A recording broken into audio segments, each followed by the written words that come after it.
Hello friends, welcome to மக்கள் சேவை channel. இன்றைக்கி நம்ம ஒரு முக்கியமான இன்ஃபர்மேஷன் பற்றி தான் பார்க்க போகிறோம். அதாவது மத்திய அரசு சார்பில் ஒருங்கிணைந்த பென்ஷன் திட்டத்துக்கான வழிகாட்டு நெறிமுறையை வெளியிட்டிருக்காங்க. இப்போ இதை பற்றின மொத்த இன்ஃபர்மேஷன் தான் இந்த வீடியோ பார்க்க போகிறோம்.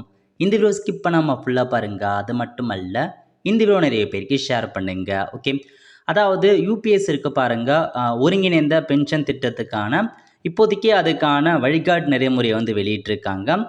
தேசிய பென்ஷன் திட்டத்தில் இருக்கும் மத்திய அரசு அலுவலர்கள் தொழிலாளர்களுக்கு ஒருங்கிணைந்த பென்ஷன் என்ற வாய்ப்பை வழங்க மத்திய அரசு முடிவு செய்து 2019 அதுக்கான அறிவிப்பு வெளியிட்டிருக்காங்க. அதாவது மத்திய அரசு அலுவலர்கள் தொழிலாளர்களுக்கு பார்த்தீங்கன்னா யூனிஃபைடு பென்ஷன் ஸ்கீம் பார்த்தா கொண்டு வந்தாங்க. 2019 அதுக்கான அறிவிப்பு வெளியிட்டிருந்தாங்க. இந்த வாய்ப்பை தேர்வு செய்த தொழிலாளர்கள் அலுவலர்களுக்கான ஒருங்கிணைந்த பென்ஷன் திட்டத்தின் விதிமுறைகள் தகுதிகள் பற்றிய அறிவிப்பை மத்திய அரசு அதிகாரப்பூர்வமாக அறிவித்துள்ளது. ஒருங்கிணைந்த பென்ஷன் திட்ட தகுதிகள் வருமாறு என்னமான தகுதிகள் இருக்குன்னா, ஒரு தொழிலாளி குறைந்தபட்சம் 10 ஆண்டுகள் வேலை பார்த்திருந்தால் அவர் ஓய்வு பெற்ற நாளிலிருந்து பென்ஷன் வழங்கப்படும் அப்படின்னு சொல்லியிருக்காங்க. ஸோ குறைந்தபட்சமாக 10 வருஷம் ஒர்க் பண்ணியிருக்காங்க அப்படின்னா அவர் எப்போ ஓய்வு பெற்றிருக்காரோ அந்த நாள்லேருந்து பென்ஷன் வழங்கப்படும் அப்படின்னு சொல்லியிருக்காங்க. FR 56J விதிப்படி கட்டாயப்படுத்தி ஓய்வு அளிக்கப்பட்ட தொழிலாளிக்கு அந்த ஓய்வு நாள் முதல் பென்ஷன் வழங்கப்படும். 25 ஆண்டுகள் பணியாற்ற பிறகு தானாக முன்வந்து ஓய்வு பெற்றால் அவரது இயல்பான ஓய்வு கால தேதிக்கு பிறகு பென்ஷன் வழங்கப்படும். பணி நீக்கம் செய்யப்பட்டாலோ ராஜினாமா செய்தாலோ ஒருங்கிணைந்த பென்ஷன் வழங்கப்படாது அப்படின்றத சொல்லியிருக்காங்க. நெக்ஸ்ட், திட்டத்தின் பயன்கள் என்ன அப்படின்னா, குறைந்தபட்சம் 25 ஆண்டுகள் பணியாற்றவர்களுக்கு முழுமையான பென்ஷன் வழங்கப்படும். ஓய்வு பெறுவதற்கு முந்தைய 12 மாதங்களின் சராசரி அடிப்படையில் சம்பளத்தில் 50% பென்ஷனாக வழங்கப்படும் அப்படின்னு சொல்லியிருக்காங்க.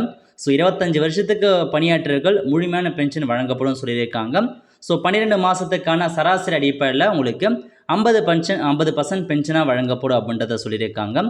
அடுத்த கட்டமாக பணிக்காலம் குறைவாக இருக்கும் பட்சத்தில் அதற்கு தகுந்தபடி பென்ஷன் கணக்கிட்டு வழங்கப்படும். குறைந்தபட்சம் 10 ஆண்டுகளும் அதற்கு மேலும் பணியாற்றி ஓய்வு பெறுவோருக்கு குறைந்தபட்சம் 10,000 ரூபாய் மாதாந்திர பென்ஷன் கட்டாயம் வழங்கப்படும் அப்படின்னு சொல்லியிருக்காங்க. நெக்ஸ்ட்டு, 25 ஆண்டுகள் பணியாற்றி தானாக முன்வந்து ஓய்வு பெறுபவர்களுக்கு அவர் இயல்பாக ஓய்வு பெற வேண்டிய தேதியிலிருந்து பென்ஷன் வழங்கப்படும். பணி ஓய்வு பெற்ற பிறகு பென்ஷன்தாரர் இறந்துவிட்டால் அவருக்கு கடைசியாக வழங்கப்பட்ட பென்ஷனில் 60% அவரது சட்டப்பூர்வ மனைவிக்கு வழங்கப்படும் அப்படின்னு சொல்லியிருக்காங்க. பென்ஷன் மற்றும் அவரது மனைவிக்கு அகவிலைப்படி நிவாரணம் உண்டு என்பது உள்ளிட்ட நெறிமுறையில் பார்த்தா இந்த திட்டத்தில் அறிவிச்சிருக்காங்க. நிறைய இன்ஃபர்மேஷன்ஸ் கொடுத்துருக்காங்க மத்திய அரசு சார்பில். ஸோ பிடிஎஃப்கான லிங்கை டிஸ்கிரிப்ஷன் கொடுத்துனா இங்கே படி தெரிஞ்சுக்கோங்க. அது மட்டும் இல்லாமல் ஓய்வு பெறுவதற்கு 12 மாதம் சம்பளம் பதில் 24, 36 மாதம் பென்ஷன் வழங்க எடுத்துக்கொள்ள வேண்டும்னு சொல்லியிருக்காங்க. அதேமாரி பார்த்தா பென்ஷனுடைய சட்டப்பூர்வ மனைவி மறுமணம் புரியக்கூடாது அப்படின்னு சொல்லியிருக்காங்க.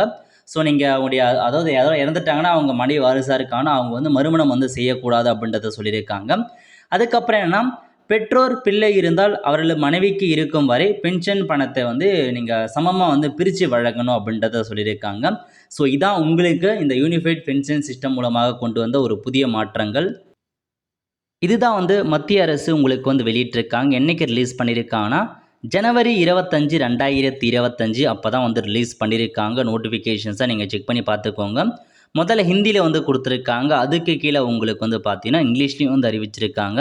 ஸோ இதில் கீழே கொடுத்துருக்காங்க பாருங்கள் இங்கிலீஷில். அதாவது என்ன சப்ஜெக்ட் கொடுத்துருக்காங்க அப்படின்னா, மினிஸ்ட்ரி ஆஃப் ஃபைனான்ஸ் இருக்க பாருங்கள், அங்கேருந்து தான் அறிவிச்சிருக்காங்க.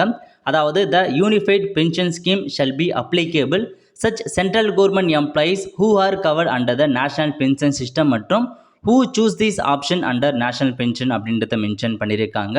Eligibility under the scheme. So யார் யாருக்கெல்லாம் எலிஜிபிலிட்டி அதை பற்றி நம்ம பார்த்தாச்சு. ஸோ ஆல்ரெடி நம்ம ஆல்ரெடி என்னென்ன எலிஜிபிலிட்டி இருக்குது அதை அந்த கிளாஸிஃபிகேஷன் அதை பற்றி கொடுத்துருக்கோம்.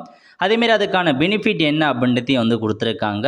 ஸோ ஆல்ரெடி பார்த்த மாரி அந்த 50% அதை 12 மந்த் ஏவரேஜ் வச்சு பேசிக் பேவாக உங்களுக்கு 50% பென்ஷன் அமௌண்ட் கொடுக்கப்படும் அப்படின்றத மென்ஷன் பண்ணியிருக்காங்க.